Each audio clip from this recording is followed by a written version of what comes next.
I feel like I am having like a crazy hair day kind of thing. Like, what is my hair doing? I feel like it's like curly one side, flat the other. But I'm like, whatever. I am so excited for this prompt. This is a prompt I've been wanting to do for several weeks now, and today is that day.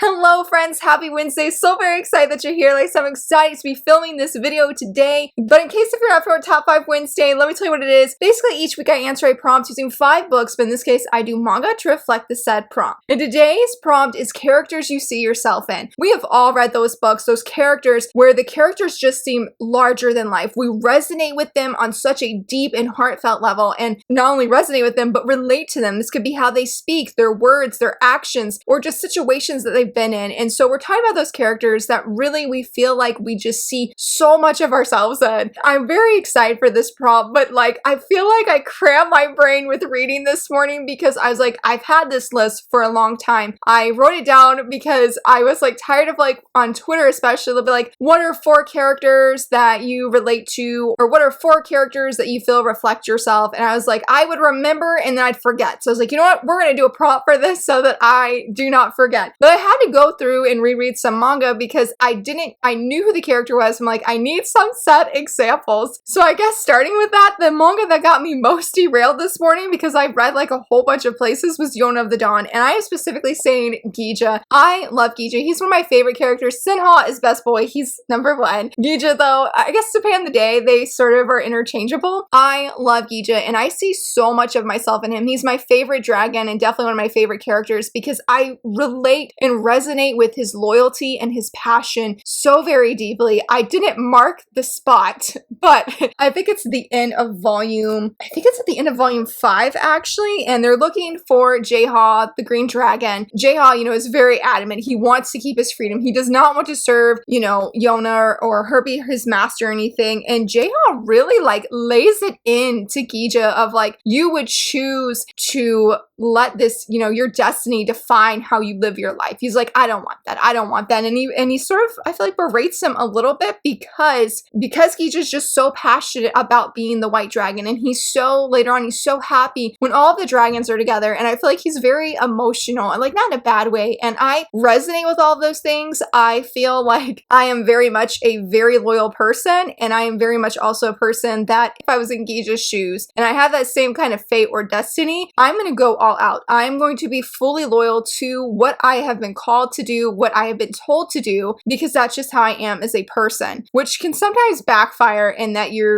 I have felt so trapped in what I feel like I'm supposed to do that I feel very closed off and that I don't have the freedom to go and pursue their things. So that's been very rewarding actually as an adult to like YouTubing, for example, of realizing I'm very passionate about filming and sharing my love with manga with other people. I would have never done anything like this many years ago. And so in that regard, I really love, relate, and admire Gija's character a lot and just how he strives and gives his all. And he is very quick to defend those who are defenseless and stand up for justice and not afraid. I mean, I feel like he doesn't like rush into violence per se, but he will stick up for those who are hurting and who are lost and need somebody to speak up for them and have a voice. I don't know if I live that out as well as much as Gija does, and that's something I want to be more vocal about in speaking out against injustice and whatnot. But Gija, I feel like just we're 2 peas in a pod. And when I see him, I just feel so many emotions, especially when reading. And when he's hurt, it's very hard for me because, I mean, it's hard for when any of them get hurt, but especially Gija, because I'm like, I see myself in you, buddy. I resonate so deeply with you. I always want the best for him. I want the best for everybody as well. But, you know, talking specifically about Gija, I really just resonated so much with his character. Even later on, I'm scared to know things about Gija because I'm like, I don't want you to ever get hurt. I don't want you to ever lose your passion or your joy and how much you love and care for the other dragons and care for Yona and Hawk and Yoon. Like, you have such a big heart, and I get that on such a deep level of having a big heart and giving your all with as much joy as you can muster, as much strength as you can muster, and not being afraid to go in and go all out. I love Gija so much. Again, he is is one of my favorite characters for that reason. For number 2, I don't have this manga because I tried to read the manga. It did not hit the same as the anime, so like, Laura, you're just gonna be anime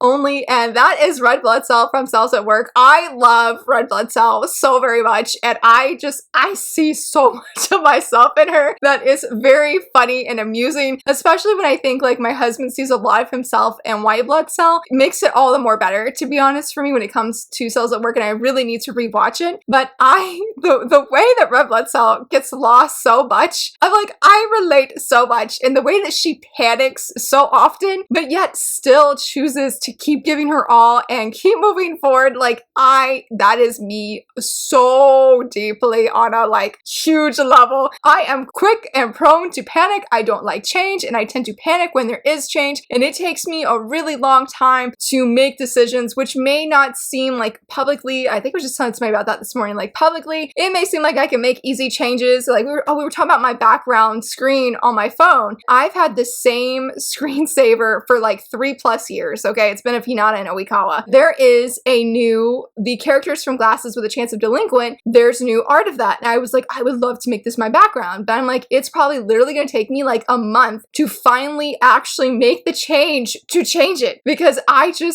don't do well with change in general. So a lot of times it takes a lot of courage for me to make those steps. But yeah, bringing that back to Red Blood Cell, I panic so often, but she tries so hard. Even when things seem really bleak, especially near the end of season 1, everybody's like, why are you still going? She's still going. She's still giving her all. And I relate so deeply to that. I love Blood Cell so much. And I wish there was more merch of her and White Blood Cell, because they were one of my ultimate, I guess, non-canon ships that I deeply, deeply love. But Red Blood Cell, yes, she's literally one of the first characters I ever think of that I'm like, I relate to that character. Like, this is me on page if I was in this book, because that is just how similar me and Red Blood Cell are. And getting lost is such a vibe. It's such a mood. Like, I can relate so much to that because I hate being lost, and yet I feel like I get lost really quickly, and I really need landmarks. So give me street names, give me landmarks, and hopefully I will get to the destination that I need to go.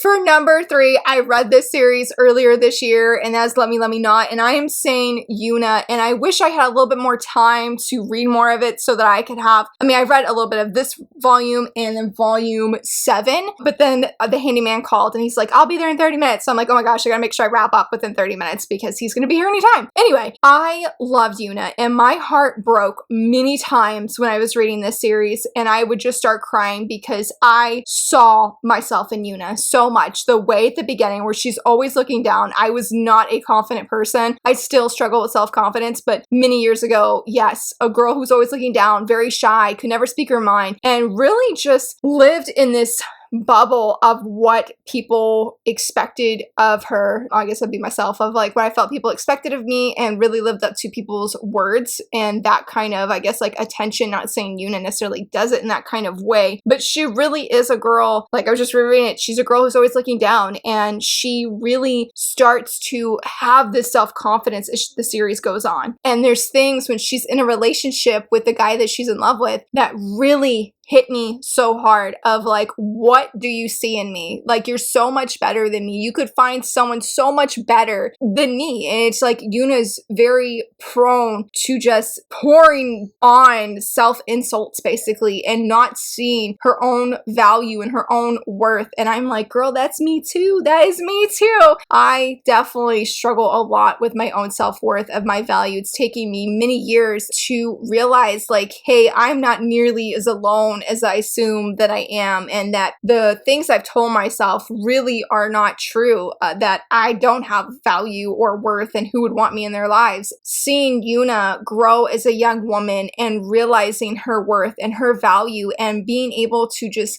freely have this confidence that really makes her shine as a character. Not saying that I shine like that, but I resonated with her journey of self-discovery and loving herself for just who she is, for how she acts, for how she thinks, and that she is beautiful how she is. Honestly, that whole journey that she has deeply was empowering. And again, I know I cried so much reading this specifically because of Yuna and her journey. And it breaks my heart when people are like, I don't really like this series. Like, oh, like, please, please don't. And I know that's just, you know, if somebody doesn't like it, they have a right to their opinion. I know it's just hard for me because I'm like, Yuna, I'm you, you're me kind of thing. Like, that's how I feel when I read this series. It's very fun and very touching. And there's definitely parts of Yuna that I couldn't quite relate to, but on an overwhelmingly large scale, I deeply saw my heart in Yuna. It reminded me of my past, it reminded me of my now, and hopefully what my future will look like, of continuing to grow even as an adult and being more confident in yourself, and again, just realizing the own worth that you have, because we're all worthy. But I tell other people that, but then at times don't believe it for myself. And I feel like Yuna is very quick to encourage other people and to show and remind them how wonderful they are while not seeing how wonderful she is as a human being. Thankfully, by the end though, she does see that, because I don't want to leave this part of the video on like a sad note. But I loved Yuna, and her journey reminded me just so much of my own. It was so beautiful and so powerful, and I would say of any Yosaki Saka manga, check out this one. It is a very, all of her work is good, but this series hit me on a whole other level that I feel like her other series have not quite hit me on. It was very emotional but very powerful, and was just very thankful for personal breakthroughs that I had, especially one conversation that she has with Rio. I don't remember what volume it is, but I distinctly remember how Rio reminded me of my husband, and how my husband views me the same, and that I do not need to demean myself as his significant other, as his partner in life. It was very good. It's just a very powerful story, and I love Yuna so, so much. She is amazing. For number 4, talking about another really amazing heroine, Toru from Fruits Basket. I unfortunately don't have this series anymore, which I actually do regret, especially since a friend gifted me quite a few volumes for my birthday, and another friend had gifted me a few volumes.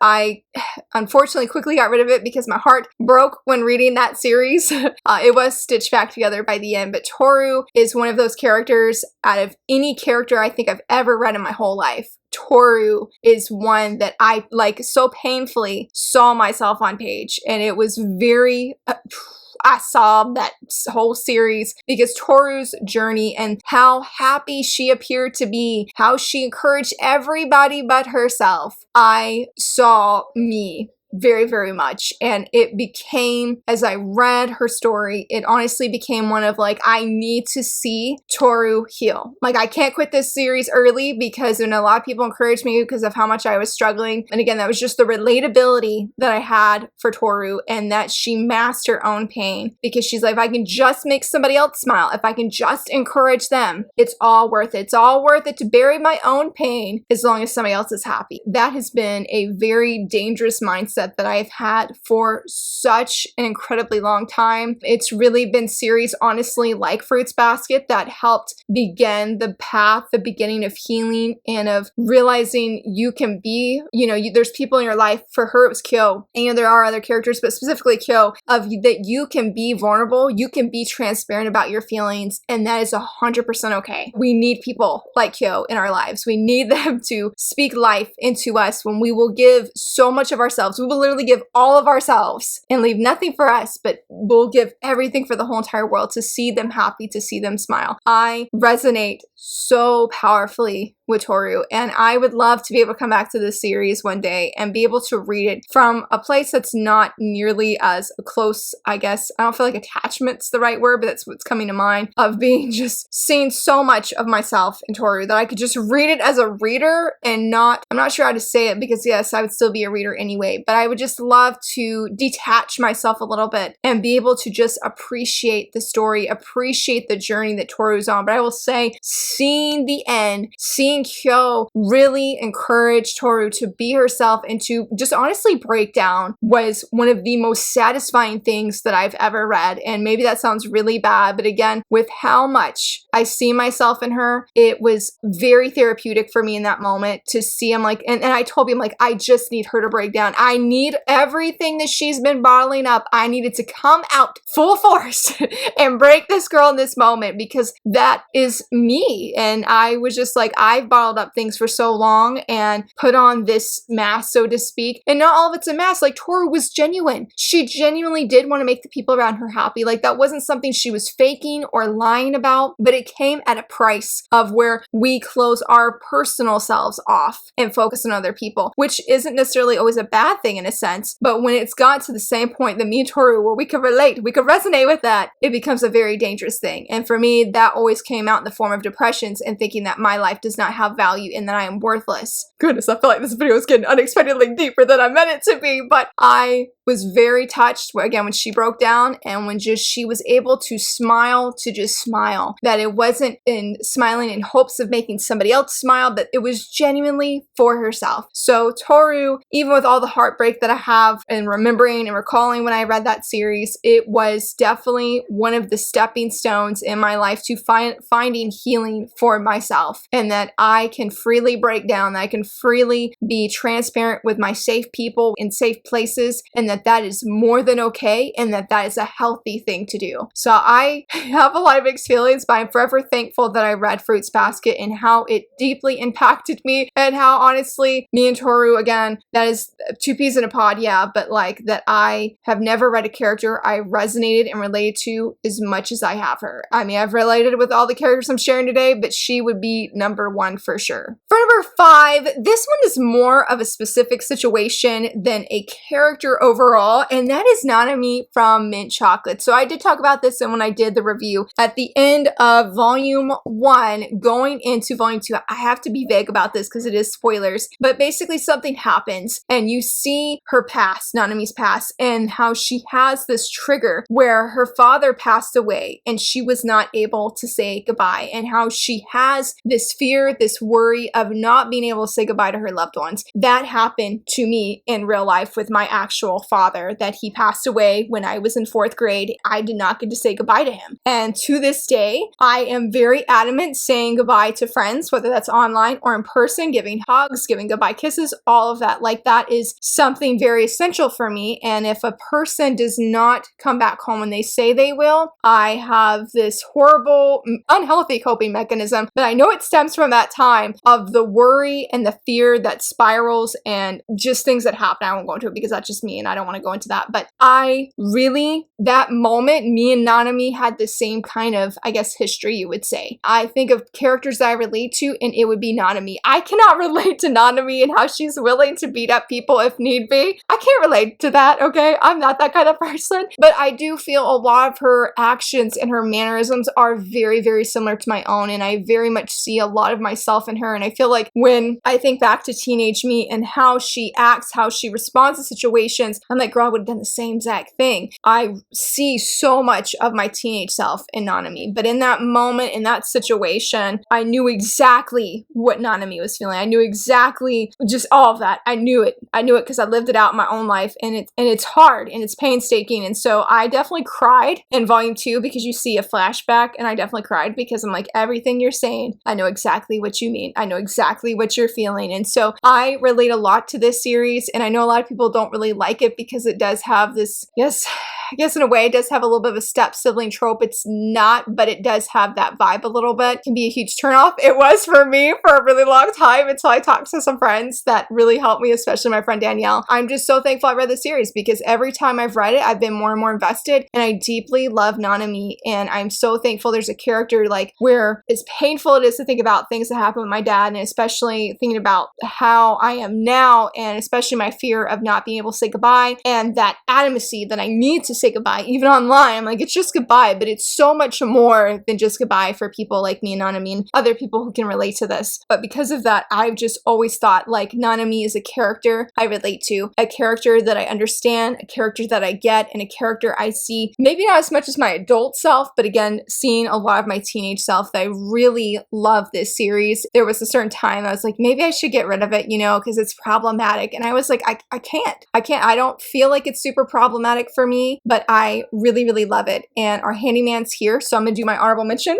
really, really fast, hopefully. But I want to say, I can't remember her name, but it's the girl from The Villainous that stands the heroes. I see so much of myself for if I was a villainous, y'all. This would be me. I'll be like, I'll do anything. Even if I gotta be the villainous to be around my faves, yes, sign me up. I will do it. I will be here. Tell me what I gotta do because that's who I would be. So he's about to turn to my drive-through, or driveway, excuse me, but thank you so much for watching. Sorry that I wrapped this up really fast, but I hope that you enjoy it. I would love to hear from you, friends. What are some characters that you resonate and relate to? Totally let me know. And if you enjoyed this video, please give it a thumbs up and subscribe. And thank you so much for watching. Bye!